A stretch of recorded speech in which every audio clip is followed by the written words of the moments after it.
Good morning, ladies and gentlemen. This is Arnis Luks here at the Crossroads, and I'd like to welcome my guests from around the world. From Canada, welcome Robert Klinck. Thank you, Arnie, for the welcome. It's always good to see you, and I hope we have an interesting discussion. There's lots to consider about what's going on in the world today, that's for sure. There certainly is. No worries. Really pleased to have you, Robert. Thank you so much. And from eastern states of Australia, welcome David Smith. Good morning, Arnie. Good morning, Robert. Good morning, listeners. No worries. Pleased to have you, David. Thank you for coming. All right, let's go to our newspapers and just have a quick run around and see what's there for us to consider. In the Australian, a lot of noise about COVID, lockdowns, and of course this demoralising perspective on Afghanistan, the actual withdrawal, the final withdrawal of the troops from Afghanistan, and of course the Taliban coming back in to take it, to regain control.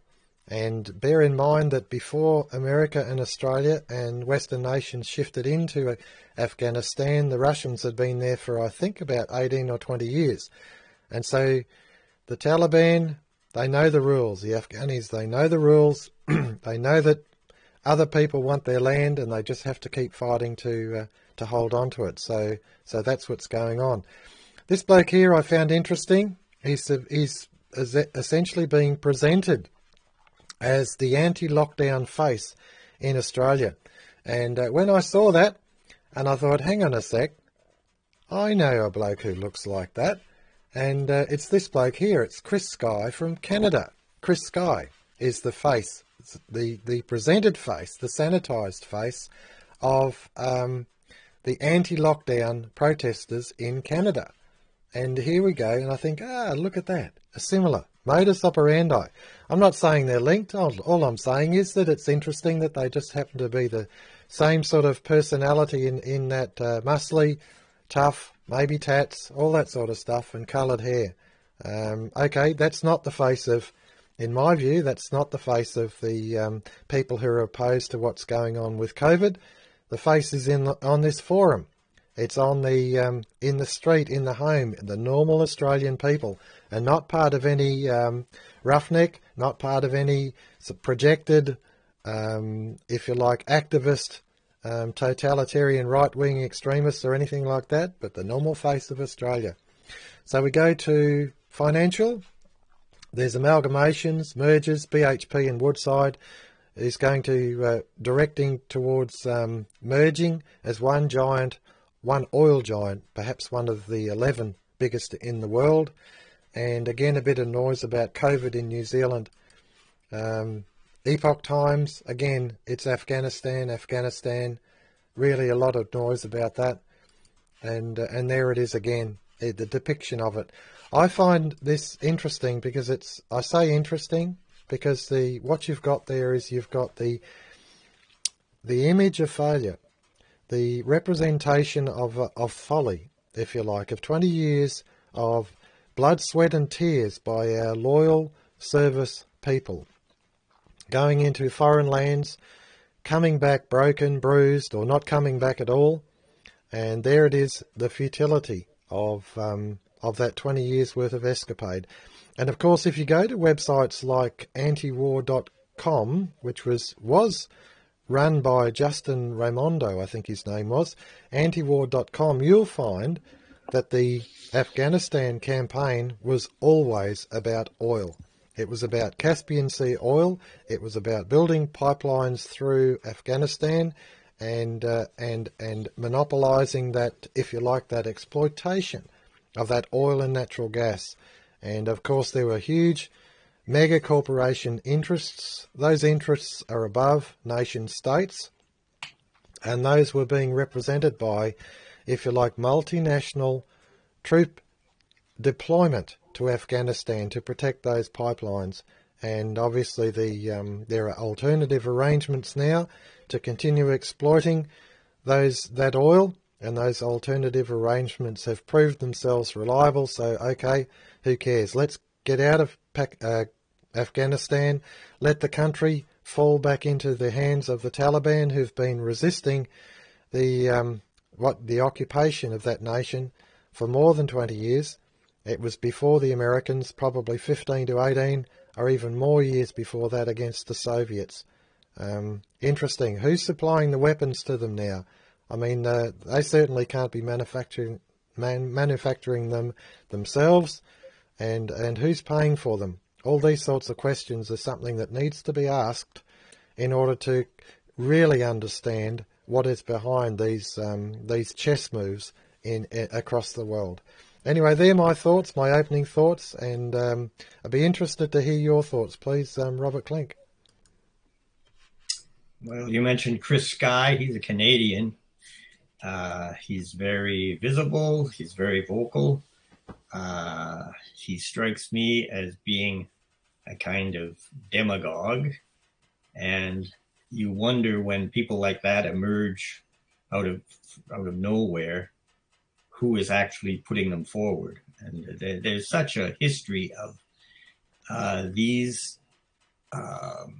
false oppositions being organized by intelligence services. I mean, I've been seeing this. I used to be fairly deeply involved in politics, and I saw it 55 years ago. I was involved with it. Well, maybe that's an exaggeration, 50 years, but I've just been watching it time after time, and these organizations come out.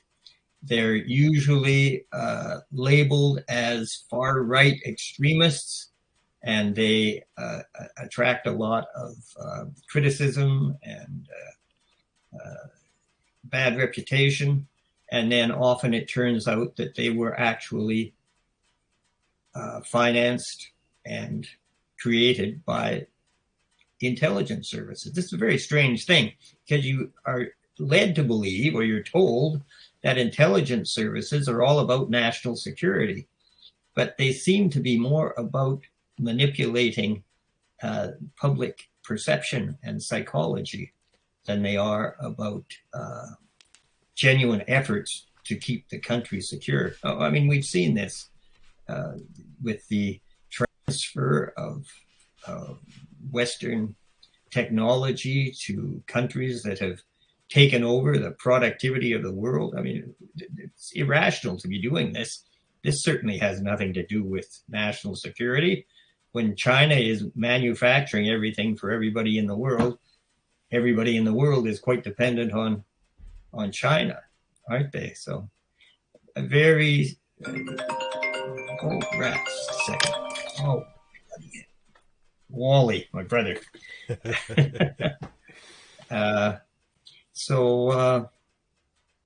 Anyway, it's mystifying, because the way the institutions of society are presented is not the way they actually function.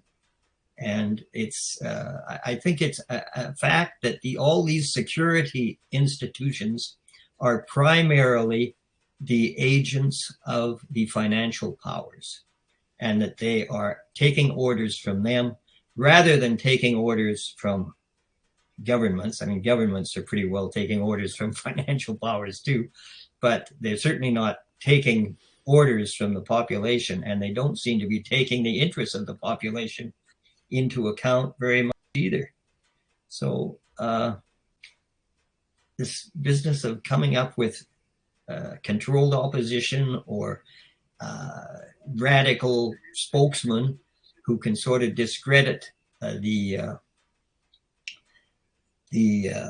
element of society by association, but the people who are being discredited don't share the views of these spokesmen who are expressing all these radical positions and radical views.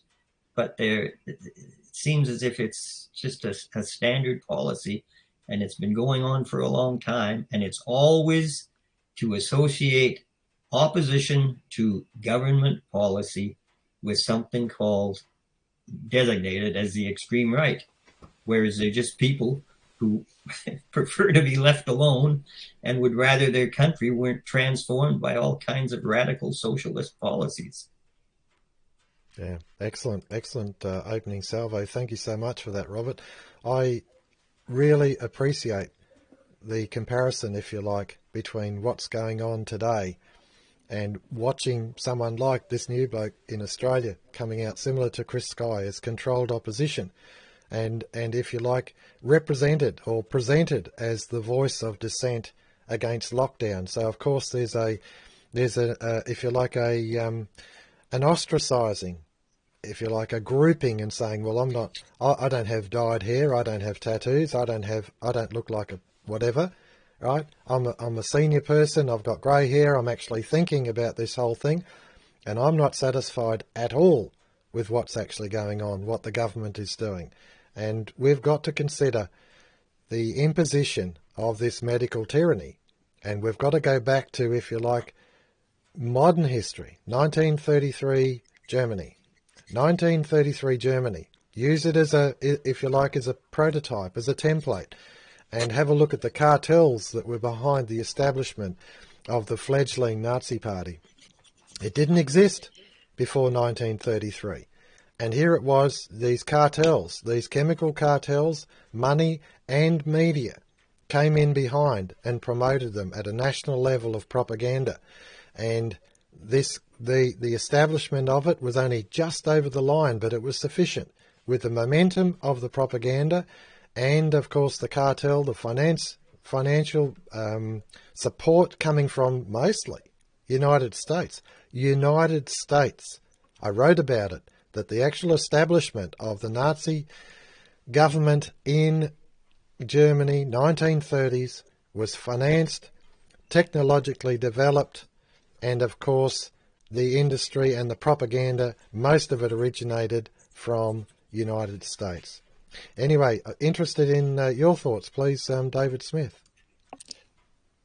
Yeah, I've just been reading the book, Anthony Sutton's Wall Street and the Rise of Hitler. Ford,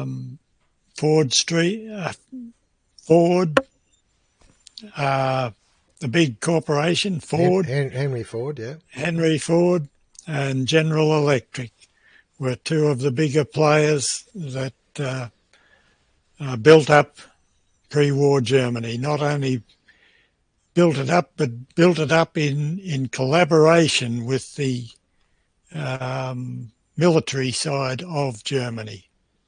And so we see that collaboration going on today all around the world. When this virus attacked us all, we suddenly saw every politician from every country spruiking off the same page, saying the same things. There'd be no beating this virus until everybody was vaccinated. And that's what's happening today. They've got a program, they're working to it, and we're the meat in the sandwich.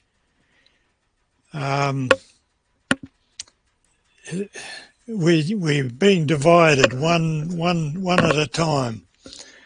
On the news this morning, we have the beekeepers from Queensland. Every year they need to take their bees south to get enough pollen to keep their colonies strong, healthy, ready to do their work of pollinating all the food crops throughout Queensland a bit later in the year. They have been told they cannot go south and return to Queensland without having the jab that is not a vaccine, the jab that has no science behind it. The science is not allowed. The science, what is being presented on our radios and news services, is entirely 100% one-sided. There is no dissenting voice at all, which means it is not science, it is propaganda. And the people have become so divided. brother against brother, sister against sister, right through families. And that is the way power is maintained. And I guess that's what we'll see in Afghanistan. They'll be very nice and pleasant until they've got to work out their policies to maintain power. So I'll leave it there, Arnie. No worries. Thank you so much, David. I'm going to cut across to our website, main website, alor.org, and here on the right, PDF library, and bring that up, and then you'll find Solzhenitsyn, and under Solzhenitsyn, of course, you've got Anthony Sutton, and the Wall Street and the Rise of Hitler is there, and you can just, that quickly, you can bring up the book and work your way through. So it's not an onerous task to actually go to that book and be able to read a copy of it and download it and print it if you like. But the idea is the service is to help you with your scholarship, to actually do the research, to look at the lessons of history. How did Hitler come to power? What were the American corporations and financial institutions that were backing him? Even the Bolshevik Revolution is there. Anthony Sutton again. These are very, very important, very, very important parts of our history that we've got to piece together in order to recognise the modus operandi. What are they doing? What have they done before? How are they doing it again? And see that our governments are not representing us. They are not actually taking into account our thoughts, into account what is beneficial. The most benefit, if you like, for each individual is that they should be able to freely choose or refuse one thing at a time. That's what freedom is about. Choosing or refusing one thing at a time. To get the jab or not get the jab. To wear a mask or not wear a mask. To isolate or not isolate. To travel or not travel. These are things that have been built up over thousands of years. We're losing all of them. We're losing all of our freedoms. And under the basis, or on the basis of a threat. Now that was the same modus operandi that the Nazi Party used in Germany in the 30s. The same modus, under a threat. For your safety, I'm doing these things. For security, I'm doing these things. And of course the dictatorship emerged. And that's what we're watching, the erosion of our freedoms and the emergence of a political dictatorship where our government, is it really our government? I don't believe it is our government. I don't believe it is. I believe our government is actually the front counter for these mega corporations that are actually having their policy imposed not only on Australia but every nation in the world. Now I note that Canada has made a noise about going to an election, and I wish the Canadians well with that, but nothing will change if they vote for the same as they've done before. Nothing will change if they vote for the organised opposition, the managed dissent. Nothing will change. Canadians have to do something different. They have to do something novel. They've got to actually consider what is best for their nation, what's best for each and every electorate that they're voting in, and their upper house, all those sorts of things. They've got to really think deeply, because in the end, these elections may be our last. Your thoughts, please, Robert Klinck. Well, the history of the past century, at least, is so poorly understood by people. When they go through the conventional educational system, they just get a bunch of trigger words inserted into their heads. So you hear about Nazi, and that conjures up some kind of an image, or you might hear about communism or the New Deal, or all these ideas. But what was actually going on with all these developments was hidden from the population of the world. After the First World War, Germany was forbidden to have an army, an armed force. Well, who arranged the continuation of the German armed forces? It was actually the Soviet Union. There were about 100,000 German officers who were sequestered in the Soviet Union. So the German officer corps was preserved by the communists. Very interesting development, because that German officer corps ended up fighting against Russia in the Second World War under the Nazi regime. So you have to wonder, is this just a big show that is being put on? You know, that we were told that there was this tremendous conflict between capitalism and communism. But Anthony Sutton wrote a series, I think it was him who wrote that series of books, Western Technology and Soviet Economic Development. If you read those books, they cover the period from the Bolshevik Revolution to 1945. And every industrial advance that occurred in the Soviet Union was actually provided by foreign corporations. Everything, the factories and the hydroelectric installations, it was all built by foreign companies. All the transport facilities, the marine motors, they all came from some country or another. If you read this, you'd just be astonished, because you see that there is not an opposition of countries and of ideologies as we have been taught to perceive them. There is something else going on at a much higher level. And in this situation, we are just pawns in some game. Pawns in a game. That was a very good title written by a Canadian military man who went into this conspiratorial problem that the world faces. It's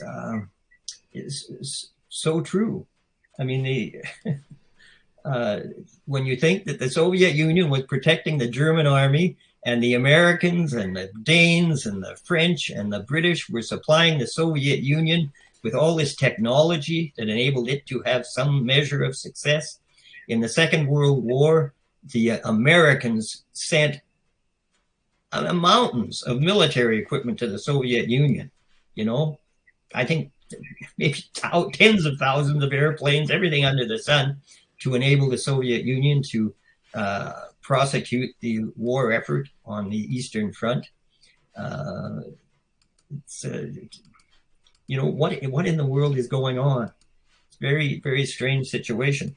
As far as the COVID situation goes, you know, when they were inciting this enthusiasm for vaccination, they said, at least in some places, if we get to 70% vaccination, then we'll have herd immunity and we'll go back to normalcy. Well, in many places, they did reach 70%. I think they did in Britain. They certainly did in Israel. They did in Iceland. Singapore too, I think. And yes, yeah. But what is the result? Nothing has changed.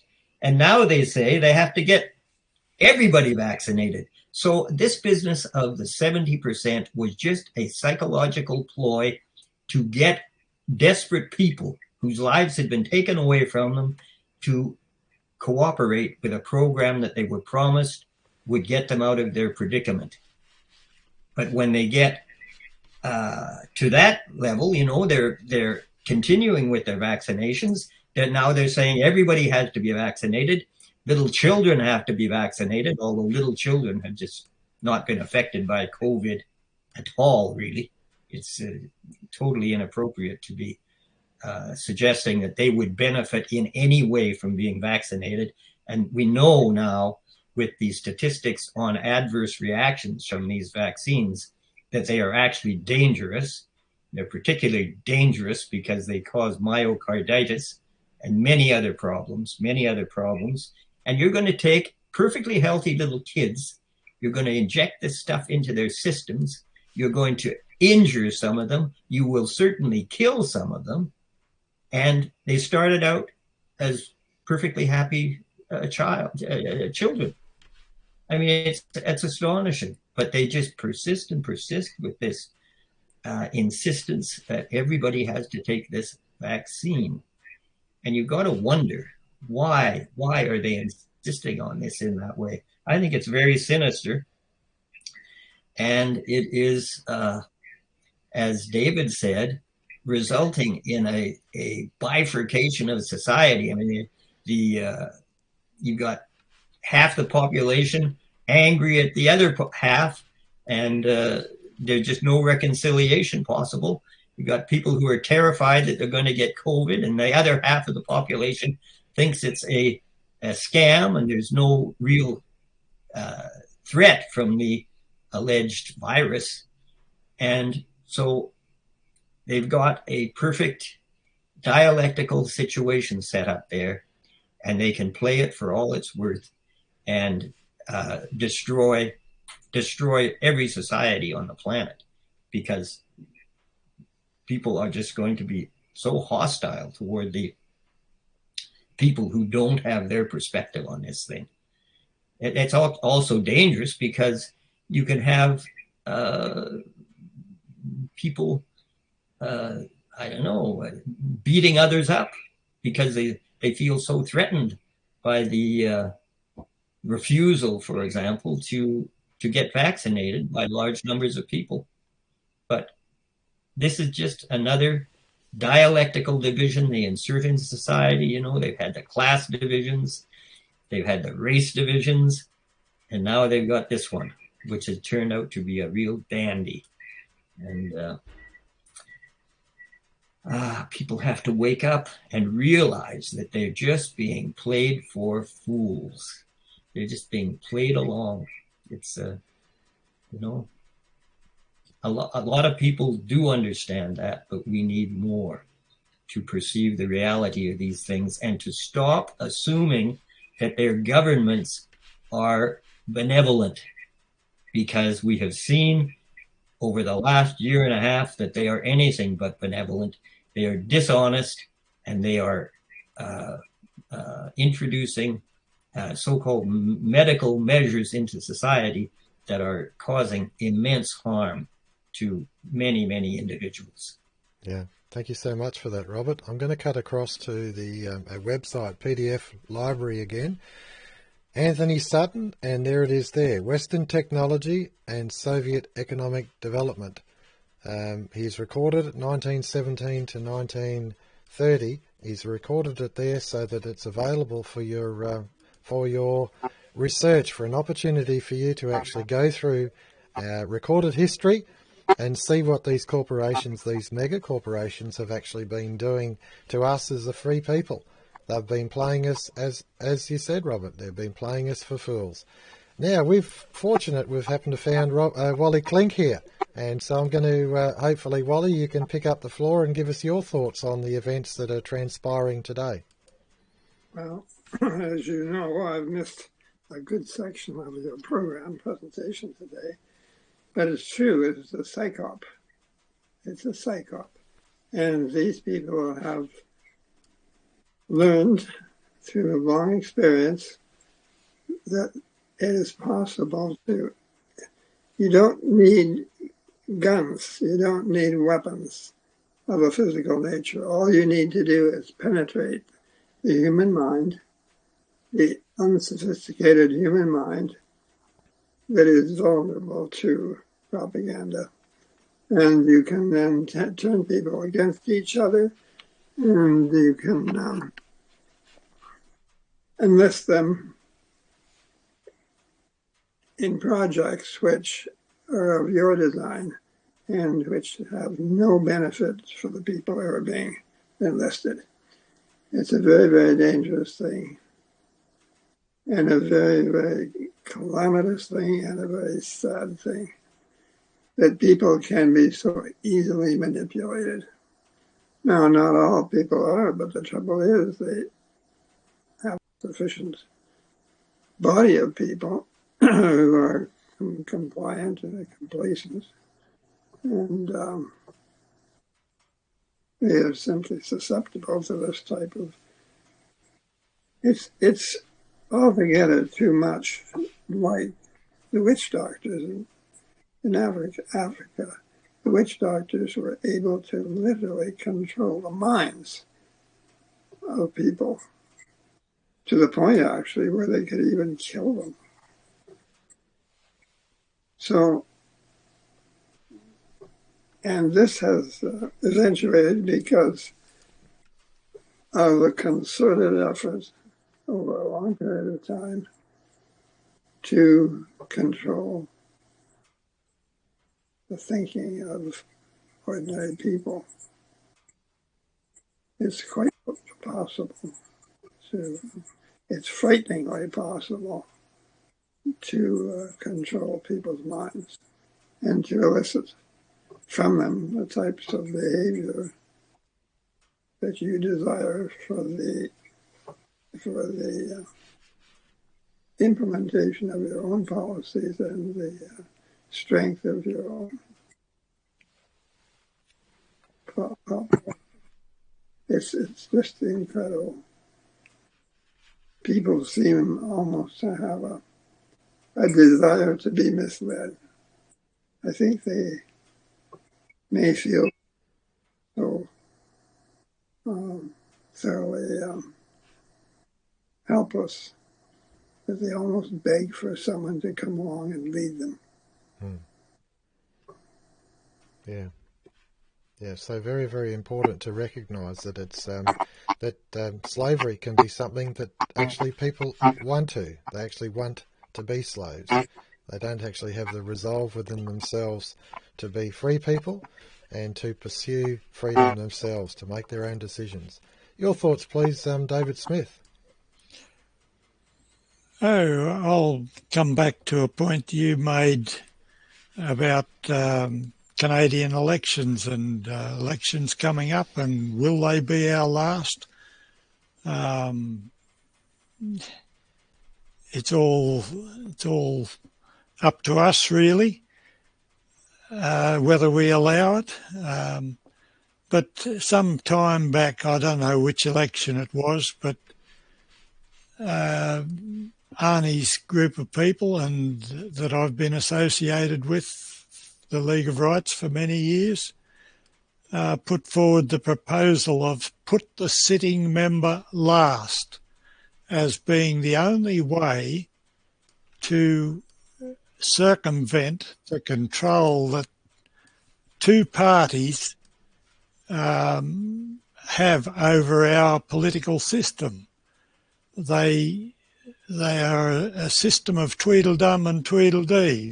They both serve the same masters, but they present themselves as opposites in society and so divide the community that one of them has got to end up in power, and so the circus continues.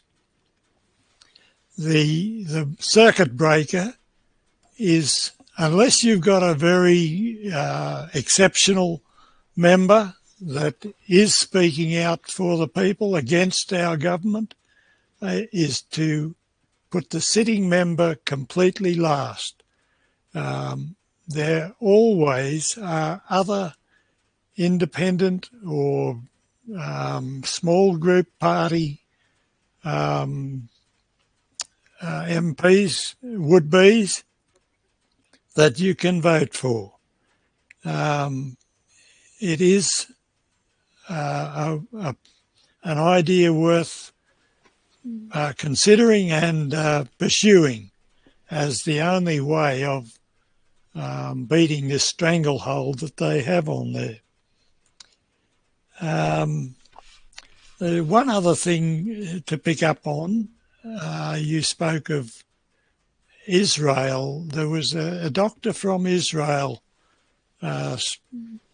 speaking out on a documentary the other day, pointing out that their hospitals are full of double vaccinated people who are very sick, and that's who they are treating for COVID over there, the double vaccinated.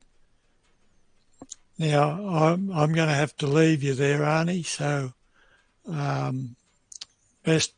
all the best for the rest of the forum. Thank you. Thank you so much, David Smith.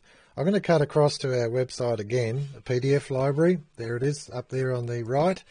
And you'll find under W, Walker, you'll find Geoffrey Walker. And Geoffrey DeQ Walker, 10 Advantages of a Federal Constitution, and also the People's Law. And that People's Law is a really, really important book to read, Initiative and Referenda. If you think you don't actually have the potential of doing things, if you're not convinced that you can actually do something, if you can't get the right candidate, start reading something like that and considering that there are actual thinking options out there. And if a candidate is prepared to consider entertaining the idea of looking at the initiative of bringing into law, referenda, bringing into law initiative where you can pull bureaucrats, politicians, judges, anyone on the public payroll, you can pull them into order. Right now, with the COVID lockdown, with, if you like, the world tyranny that we're looking at, there is no mechanism other than a vote once every 3 or 4 years. Well, the idea that Geoffrey Walker has presented there, he's a professor at a Queensland University in Australia, its origins actually come from Switzerland. And I understand there's a lot of American states, United States, who have referenda there. And I think one of the governors, is it of New York, is currently being, has resigned because of pressure from this recall mechanism. It's where we can actually bring the politician to account in between elections. Now, at the moment, we can't. Canada, you get one shot in 3 years or 4 years. Australia, the same thing, one shot in 3 years or 4 years. And if you get it wrong, put the sitting member last. But what about a mechanism to actually bring it to fruition where the electorate can actually mobilise itself and call their representative to order? Call their representative every single day, if necessary. If their representative is such a rogue, if their representative is so insistent that they're going to impose their will over the electorate, over the whole nation, rather than listen to what the people actually want. I think this is so important. Anyway, I'm going to cut across. Robert Klinck, I'll give you the floor as soon as I turn your mic on. You've got the floor. I was trying to speak and I wasn't able to. I was pointing out that the governor who is possibly being recalled is Newsom in California. It's not in New York, but it's very good that they have that recall possibility there, and they have actually got enough signatures on a petition to cause a vote to be held. So that would be a very good lesson to the population if they can turf that fellow out, because I don't think he's very popular these days. Now, as far as petitions go, practically every day I get solicited to sign a petition. Okay, we've just lost Robert. He's just dropped out there, I'm afraid. And let's have a look. Oh, there you go. You're back, Robert. You just dropped out, came back. Okay. Yeah. Petitions put the population in such a position of inferiority to their governmental institutions. I mean, if our governmental institutions were actually responsive to what people wanted, they might work, but they're not functioning that way anymore. So we don't need petitions. We need something a lot stronger than that in order to bring the will of the people to bear on their institutions. You know, these people are paid by us and they should be acting in our interests, but they're not. They're acting in the interests of pharmaceutical companies and financial concerns. And, you know, that's where the pressure that they respond to is coming from. So definitely some means has to be found to bring to bear the will of the people, the desires of the people on their institutions. Just not working anymore. If they ever did work very well. I doubt if they ever worked very effectively, but we had greater confidence in them than we have at the present because things have gone so out of any kind of equilibrium and extreme. But we're in a situation now with this election in Canada where you almost feel as if your basic freedoms, your freedoms as a human being, are dependent on the result of the vote in the next federal election. This is insanity. This means every time there is a vote, it can result in the nullification of your rights and your freedoms. Well, we can't have a situation like this, and we've never thought that way in the past. We always had constitutions that were supposed to be guaranteeing our rights. But all these constitutions have been put in abeyance because of the alleged COVID crisis. It's been a great pretext for creating coups. They're basically coups in every country in the world, because no longer are governments acting as the population would like. They are instilling fear in people and then introducing policies that give the population some reassurance that they're not going to get fatally ill. The thing about this fear even that it has been calculated from the beginning.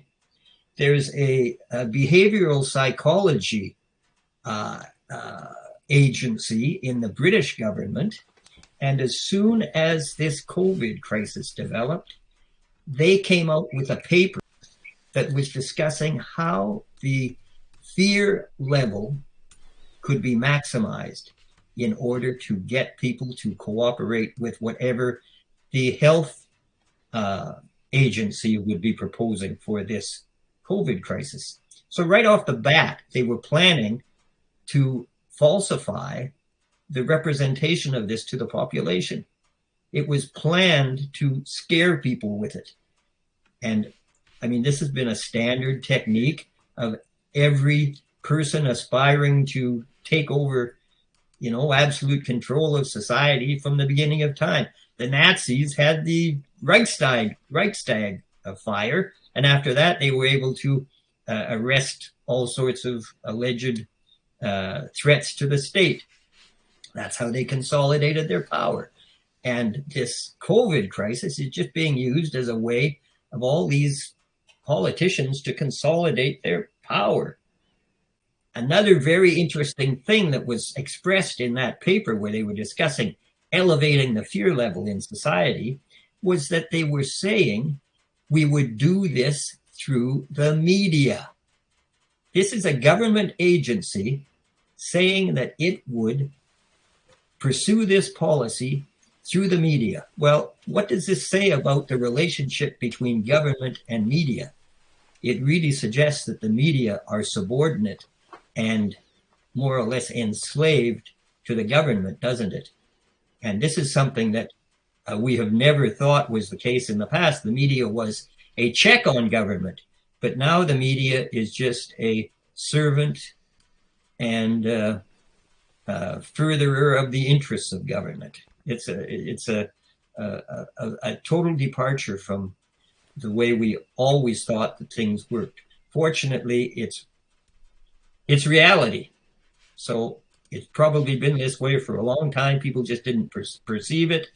But now an opportunity has arisen for us to get a much more realistic appreciation of how our governmental and media and other institutions actually function. Yeah, thank you, Robert. I'm just going to cut across to the website, the Tavistock Institute, which was in some ways referenced by your discussion, Robert, and that is, of course, that this is about human relations. It's about essentially mind manipulation.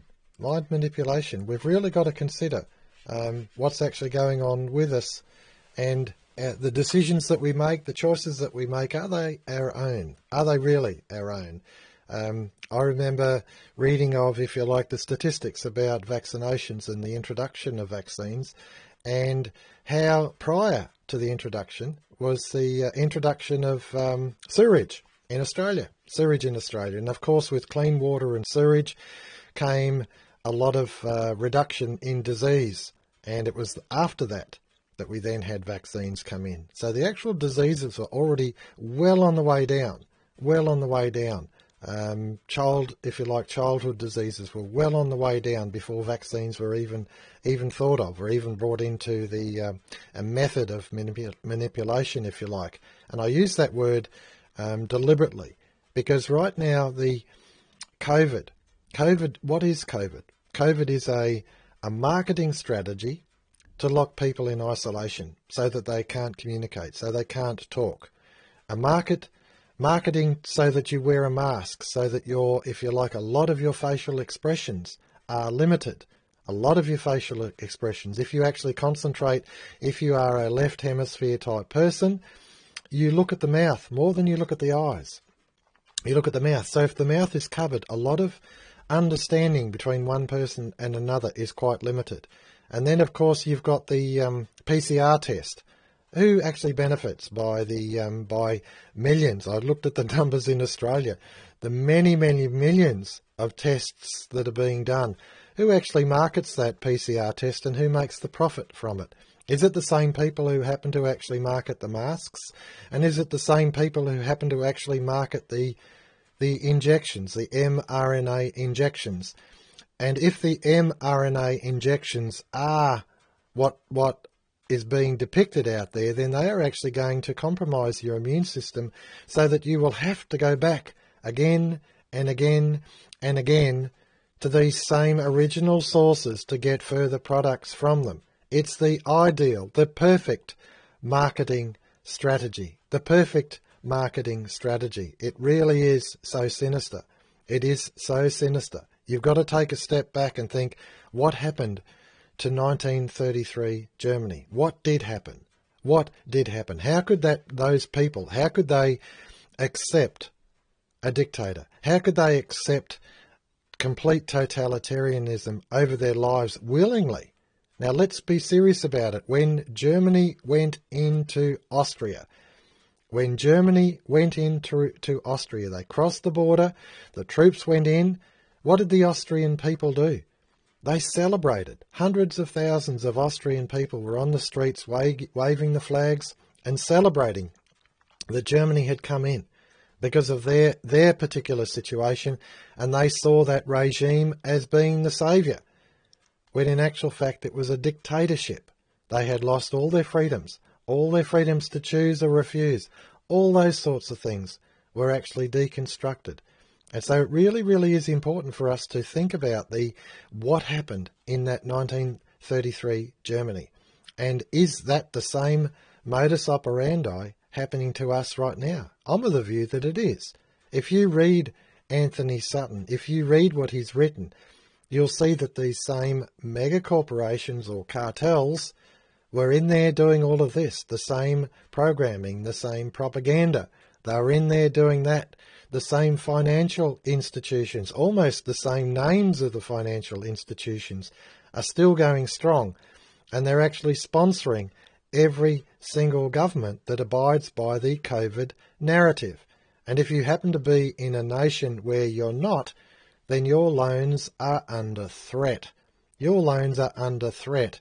So that to me says that the financial institutions are entirely political and behind this whole thing. This World Economic Forum, Great Reset, Klaus Schwab.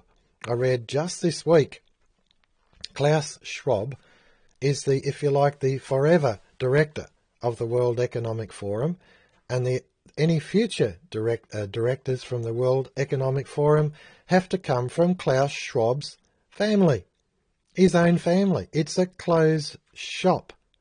The World Economic Forum, which is advising all of this, if you like, COVID lockdown, the imposition of masks, of tyranny, of vaccine passports, all these things, all of it is coming from a family. It's not even coming from our government, not at all.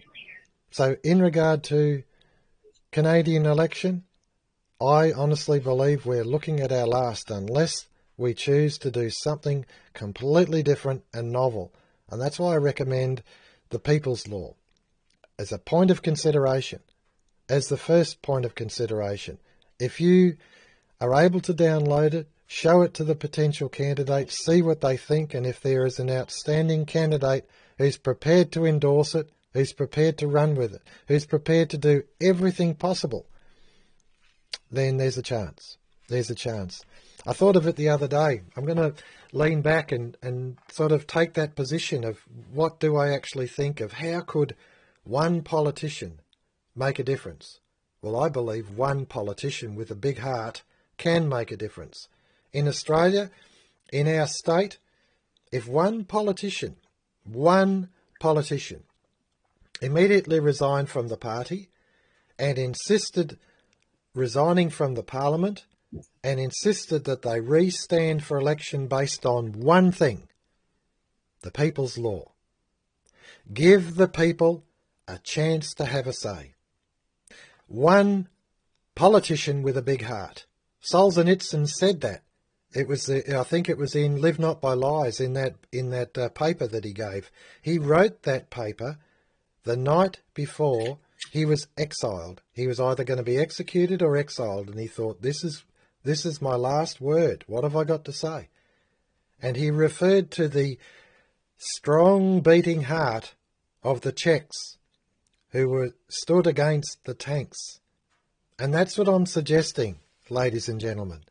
The strong beating heart, one politician with a strong beating heart who gives the Australian people or the Canadian people a chance to have a say.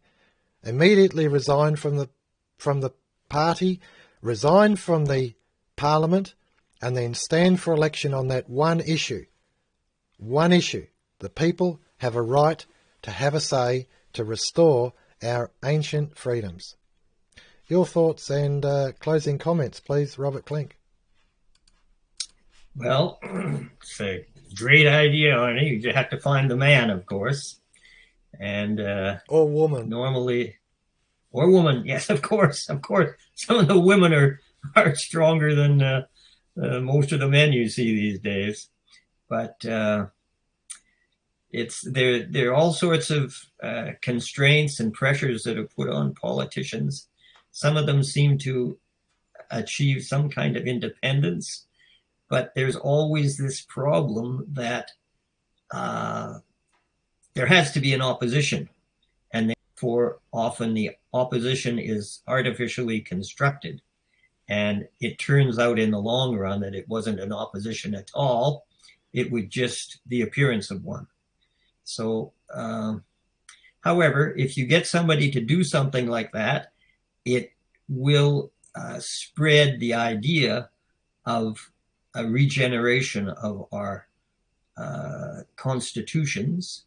And if they are presenting worthwhile ideas, then that's all to the good. Because right now, our governments are not promoting really any worthwhile ideas at all. They're just promoting centralization of power and the reduction of the citizen to the level of a peon. It's really quite astonishing, and you wonder why they would do that. I suspect it's because they know that the financial system in particular is indefensible. And unless it can consolidate power, it is always under the threat that people will realize that it is a fraudulent system. And if enough people do that, it could create problems in that they would be demanding some kind of change.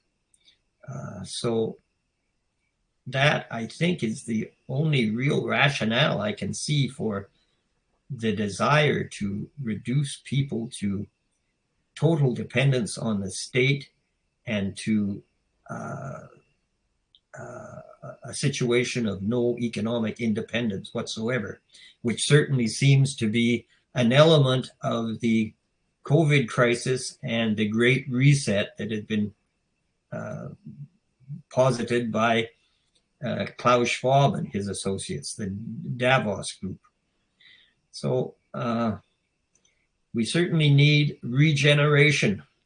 We can't just drift as we've been drifting, because right now we're drifting over a cliff.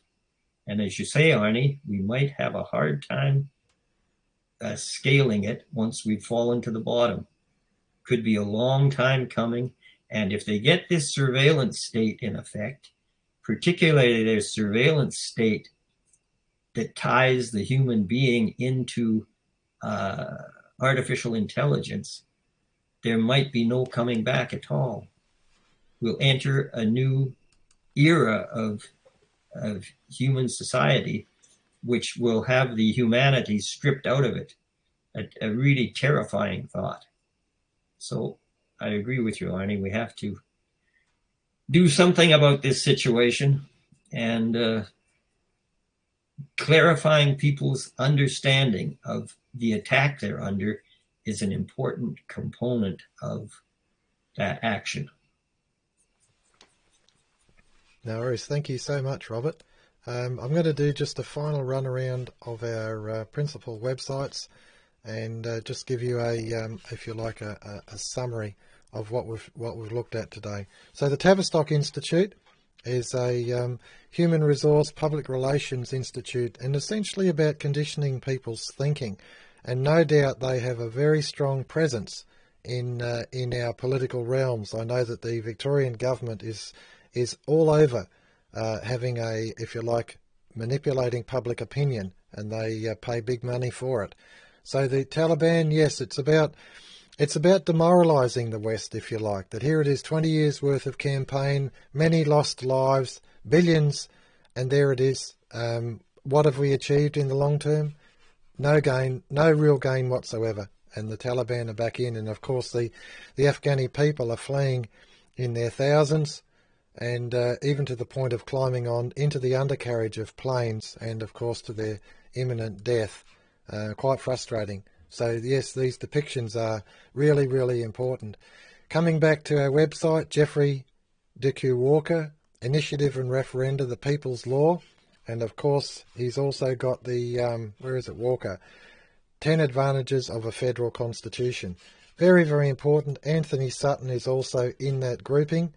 So I would recommend it to all our listeners, all our readers, is to go to the website, even download it, give us a call, and we'll send you a USB with every document on the website, and so you can actually put it onto your desktop of your computer, put a search engine on, additional software, and then actually work through all the archives, all the documents, all the encyclopedias, all the reference books, all the journals of the freedom movements, if you like, that we've accumulated. It's 20 years worth of accumulation, but it's at least 100 plus years worth of writing that is there of the freedom movements, of the thinking that's gone on before us. And as we watch the world unfold, if you like, totalitarianism coming at our door, kicking the door in. It's not even knocking at the door, it's kicking the door in. And we see greater and greater impositions over our lives. Then we've got to consider novel ways to respond. And to me, that's where the individual, one brave individual, can make a difference. And if it's not a politician who's actually already in Parliament and risking what? Risking their super or their gravy train, but they've got a heart that says, I believe in my people, I believe in freedom more than I believe in what I'm currently doing. That one brave individual can make a difference. And as Canada is approaching its election, again the same. One brave individual standing on a platform that people can identify with. They can actually get behind, they can believe in. But be careful of managed dissent. And managed dissent, of course, is just offering you another totalitarian alternative. But something like Geoffrey Walker's The People's Law, Citizens' Initiative Referenda, something like constitutional conventions so that you can actually review where we've gone wrong and how to actually put things in place within our constitution so that it can never, ever happen again. These are the things that we need to actually start thinking and putting our thinking cap on, because that's what historical people have done. We've inherited that legacy. We've inherited limiting constitutions, but we've actually lost ours. We've lost it through COVID. We've lost it through corrupt government and totalitarianism. We've lost it, and now we have to regain it. We have to put on that great heart that Solzhenitsyn wrote about, that great heart that can overcome a tank. Thank you so much for today's forum, Robert. I really appreciate it. I see that while he's still in there in the periphery, his heart's there, and that I really appreciate it. And of course, David Smith, who was on earlier on, he had to go elsewhere. He's got a busy schedule, so really appreciate your input. Thank you so much. Thank you, Arnie. Okay, cheers then. Arnis Luks at the Crossroads.